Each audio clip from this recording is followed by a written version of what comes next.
यार मैं वोट डालने गया तो वहाँ दो पेपर थे, एक ग्रीन था और एक व्हाइट। ग्रीन वाले में मैं ठप्पा लगा दिया, बाकी दूसरे का मैंने जहाज बना के उड़ा दिया। वैसे होता किस लिए है यार, जहाज बना के उड़ा दिया।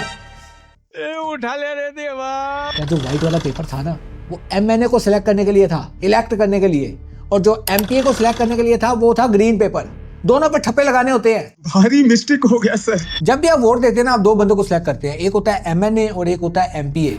व्हाइट वाला पेपर एमएनए के लिए, ग्रीन वाला एमपीए के लिए। क्या मतलब एमएनए? एमएनए का मतलब होता है member of national assembly, MPa का मतलब होता है मेंबर ऑफ प्रोविजनल असेंबली। दोनों में फर्क होता है? मैं तो एक ही समझता था। जो एमएनए होता है वो पूरे मुल्क में आपके एरिया को रिप्रेजेंट कर रहा होता है, और जो एमपीए होता है वो पूरे सूबे के अंदर आपके एरिया को रिप्रेजेंट कर रहा होता है। अच्छा, तो इनके पास होती है कुछ पावर्स। इसका मतलब अगर मैं एमएनए बन जाऊं या एमपीए बन जाऊं तो मेरे पास पावर आ जाएगी, मैं जो मर्जी कर सकता हूं।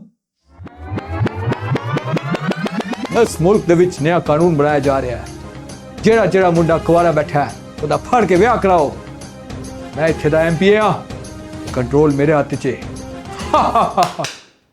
ऐसा कुछ नहीं होता, अकेला एक एमपीए कानून को चेंज नहीं कर सकता या एक एमएनए कानून को चेंज नहीं कर सकता। उसके लिए एक बिल पास होता है और जितने भी मेंबर्स होते हैं असेंबली के, उनको उस पर वोटिंग करनी पड़ती है। फिर ज्यादा वोटिंग हो जाती है तो वो बिल पास हो जाता है, कानून बन जाता है। यानी अकेला एमपीए इतना पावरफुल नहीं होता या एमएनए। जो नेशनल असेंबली होती है वो पूरे मुल्क के मसले सुनने और उन पर काम करने के लिए होती है, और जो प्रोविजनल असेंबली होती है वो पूरे सूबे के मसले सुनने और उन पर काम करने के लिए होती है, उसकी कानून साजी के लिए भी होती है। कोई भी कानून जब पास होता है तो उस असेंबली के जितने भी मेंबर्स होते हैं उनकी वोटिंग होती है। अच्छा, एमएनए का काम और उसकी पावर क्या होती हैं?